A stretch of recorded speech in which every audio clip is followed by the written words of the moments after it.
Selamat sore, kami dari kelompok 1. Kami berdua, saya bernama Joshua Putra Dekas Manulang dan rekan saya Putri Cadi Putri Jamadang. Khadijah Madam. Jadi kami di sini mau membahas salah satu instansi yang sudah kami identifikasi karakteristik dan permasalahannya dan akan kami bandingkan sama salah satu benchmark yang sudah kami pilih juga. Kami mengambil Kanwil DJPB Provinsi Jawa Barat sebagai satuan kerja yang akan diamati. Di sini tugas dan fungsi Kanwil DJPB Jawa Barat sendiri diatur dalam PMK nomor 262, PMK 01 tahun 2016 tentang organisasi dan tata laksana instansi vertikal Direktorat Jenderal Perbendaharaan. Tugas Kanwil DJPB sendiri adalah melakukan koordinasi, pembinaan, supervisi, asistensi, pembinaan teknis, dukungan teknis, monitoring, evaluasi, analisis kajian, penyusunan laporan, dan pertanggungjawaban di bidang perbendaharaan berdasarkan peraturan perundang-undangan. Sedangkan fungsinya dapat dibagi menjadi yang pertama, pengesahan revisi dokumen pelaksanaan anggaran atau DIPA, kedua, pelaksanaan bimbingan teknis atau supervisi pelaksanaan anggaran, tiga, review atas belanja pemerintah, empat, pembinaan teknis sistem akuntansi dan pelaporan keuangan, 5. Monitoring dan evaluasi dana transfer, 6. Pembinaan BLU, 7. Pembinaan PMBP, 8. Monitoring dan pembinaan atas investasi pemerintah, pinjaman dan kredit program di daerah. Kemudian ada dukungan penyelenggaraan sertifikasi bendahara, pelayanan Kementerian Keuangan di daerah, pemberian pembinaan terkait dengan BUN di daerah, manajemen inovasi layanan, hubungan pengguna layanan, kehumasan dan layanan keterbukaan informasi, konsolidasi data perhitungan pihak ketiga, sistem akuntabilitas dan kinerja, kepatuhan internal serta pelaksanaan administrasi kantor wilayah dan permasalahannya. Jadi kenapa kami mensandingkan DJPB Kanwil DJPB Jawa Barat dengan benchmark yang kami pilih yaitu Unilever, karena Unilever itu merupakan perusahaan swasta yang sudah sejak tahun 1982 itu melantai di Bursa Efek Indonesia. Dan Unilever sendiri merupakan perusahaan multinasional dengan diversifikasi produk yang sangat banyak dengan berskala global, dapat berekspansi ke berbagai negara, dan setiap tahun itu selalu tumbuh dengan kinerja yang baik. Bahkan ketika pandemi sekalipun produk Unilever masih mengalami keuntungan. Dan Unilever ini memiliki pekerja yang memiliki etos kerja yang tinggi, karena jika tidak itu akan tersisih dengan sendirinya. Karena etos kerja sesungguhnya lahir dari tujuan, harapan, dan cita-cita pemiliknya. Kemudian budaya kerja di Unilever juga dibuat menyenangkan dan memungkinkan karyawan untuk menyeimbangkan antara pekerjaan dan kehidupan mereka. Dan pengembangan SDM yang diterapkan kepada setiap karyawan.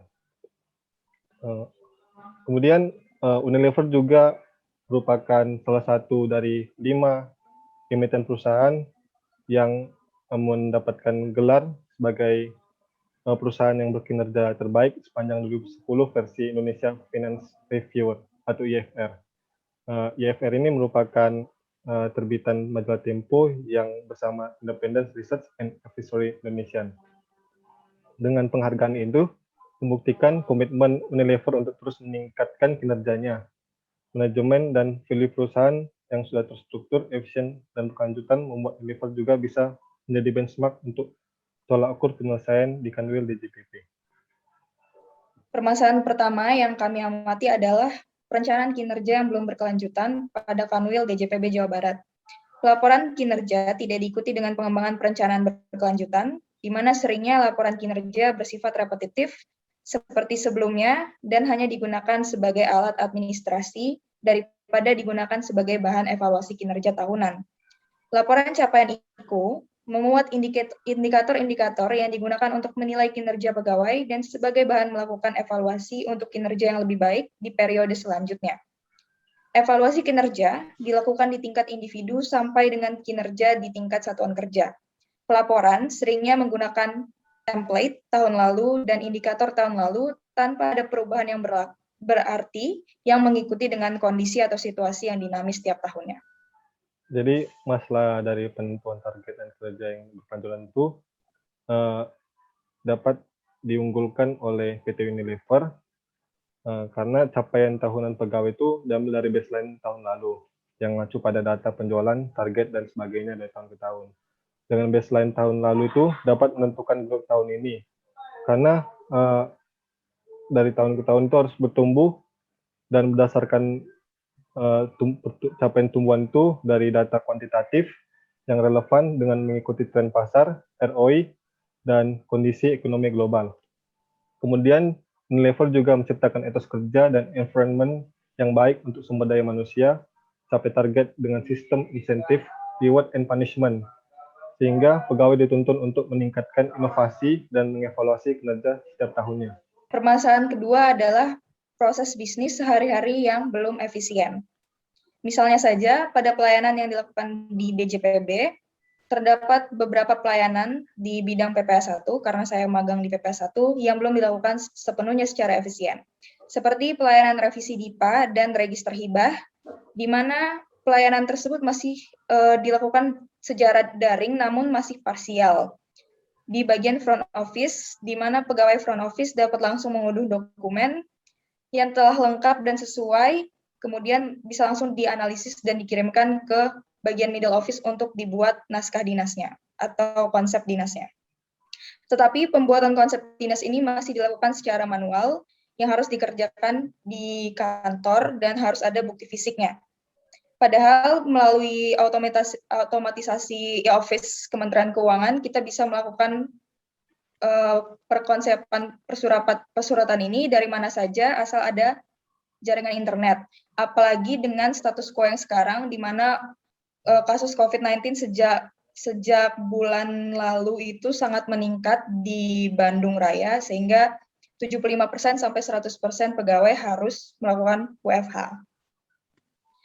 Beberapa penyebab dari pegawai Kanwil DJPB Jawa Barat sendiri enggan menginisiasi cara kerja baru adalah karena belum adanya sosialisasi terkait dengan literasi digital yang membuat sebagian pegawai enggan untuk mengubah proses kerja yang sudah lama mereka lakukan dan beradaptasi dengan proses yang baru yang sebenarnya lebih efisien.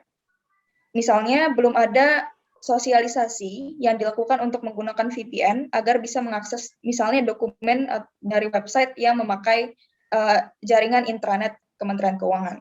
Kedua, perlu adanya juga sinergi antara bidang di Kanwil DJPB Jawa Barat agar inisiasi cara kerja baru dapat diimplementasikan.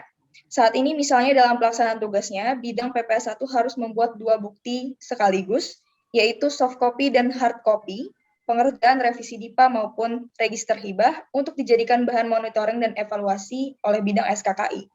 Hal ini sangat tidak efisien, karena sudah ada soft copy, tetapi masih juga dibutuhkan hard copy yang harus diarsipkan berkala. Hal ini juga membuat pegawai enggan untuk mengubah cara kerja baru yang lebih efisien. Ketiga, pengalokasian waktu bekerja dalam menyelesaikan tugas yang juga belum efisien dalam beberapa kesempatan. Misalnya, dalam beberapa kesempatan, Kanwil DJPB akan membuat laporan berkala pelaksanaan anggaran, misalnya laporan RPA, spending review, kemudian monitoring dan evaluasi BLU, dan lain sebagainya. Hal ini memakan waktu yang cukup lama untuk mempersiapkan bahan yang membuat kita menghabiskan waktu lebih lama di kantor. Tetapi karena tidak efisiennya pengalokasian waktu menyebabkan perlu adanya tambahan waktu bekerja dalam bentuk lembur setelah jam kerja maupun di akhir pekan mendekati tenggat waktu pengumpulan pelaporan. Hal ini tidak efisien sebab sebenarnya apabila pimpinan dapat mengalokasikan resource dan waktu secara lebih efisien, pekerjaan tersebut dapat selesai di dalam waktu kerja tanpa adanya lembur. Keunggulan dari benchmark ini yang dapat diterapkan itu untuk permasalahan pada proses bisnis yang belum merupakan PT Unilever itu memberikan program induksi dan orientasi serta budaya organisasi yang berfokus pada optimalisasi sistem dan hasil. Jadi output base-nya ada, sehingga etos kerja menjadi efisien.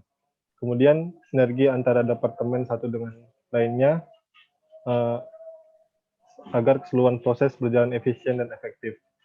Unilever juga memiliki disiplin bekerja yang tinggi, yang hanya pada jam kerja yang disediakan. Permasalahan ketiga adalah terdapat banyaknya inovasi, dalam hal ini aplikasi yang terlalu banyak dan belum terintegrasi atau terpusat. Jadi memang sangat banyak inovasi yang sudah dilakukan, misalnya peluncuran beberapa aplikasi untuk otomatisasi dan kemudahan layanan atau services yang diberikan. Tetapi menurut saya aplikasi tersebut sangat banyak sehingga dibutuhkan banyak serba-serbi administratif dan teknis yang harus dipahami dari setiap aplikasi yang berbeda tersebut. Otomatisasi ini sebenarnya sangat baik dilakukan, tetapi sebaiknya bersifat sistematis dan terpusat atau integrated. Kemudian keunggulan dari PT Unilever ini penggunaan sistem yang terintegrasi dan terhubung antara satu departemen dengan departemen lainnya, sehingga pengambilan keputusan dapat lebih cepat, akurat, dan menunjang visi misi organisasi. Kemudian perbaikan sistem atau maintenance juga diterapkan pada sistem di Unilever. Ini juga akan menjelaskan tentang hambatan yang mungkin terjadi dalam penerapan hasil benchmarking ini. Yang pertama itu mengubah dan menggerakkan kesadaran dan konsistensi banyak orang. Di pegawai DJPB yang base-nya sebagai pelayan publik itu pada Satker yang tetap untuk dilayani dan rata-rata kerjanya itu berulang-ulang dengan sedikit memerlukan inovasi dalam kerja, tidak seperti Unilever yang produknya tergantung konsumen apakah tertarik atau tidak. Dan ketika kondisi dinamis seperti pandemi pun, pekerjaan tetap seperti tahun-tahun lalu, sehingga dengan mengubah cara pelayanan, sehingga DJPB hanya mengubah cara pelayanannya dan tidak mengubah capaian targetnya. Dengan pengubah cara pelayanan itu dengan kebanyakan melalui metode daring. Hambatan kedua adalah kurangnya motivasi pegawai ketika ingin berinovasi. Jadi karena di sini setiap pegawai memiliki penghasilan yang similar sesuai dengan golongan dan grade-nya tanpa membedakan kontribusi atau peran yang dihadirkan dari setiap pegawai yang berbeda tersebut. Jadi pegawai yang memiliki inovasi yang lebih dengan pegawai yang memiliki inovasi yang kurang atau kerjanya biasa-biasa saja apabila berada dalam golongan dan grade yang sama, maka akan mendapatkan insentif berupa gaji dan tunjangan yang juga cukup sama. Maka dari itu, ini membuat banyak pegawai tidak terlalu termotivasi untuk memberikan inovasi atau kontribusi yang lebih. Hambatan yang ketiga itu pegawai senior yang kurang dapat beradaptasi.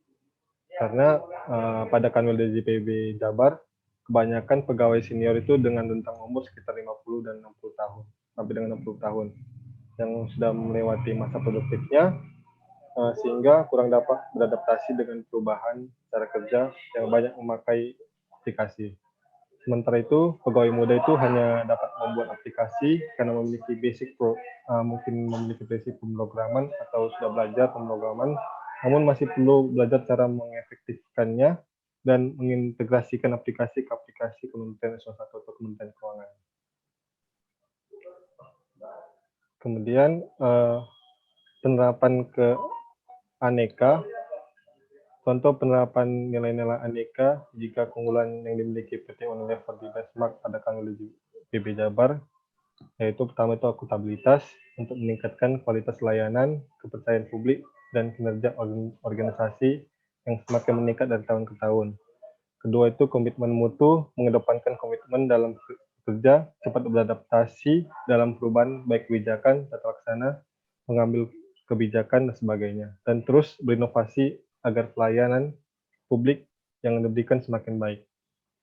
Sekian presentasi dan diskusi yang kami lakukan terkait proses benchmarking di Kanwil DJPB Jawa Barat dan Unilever Indonesia.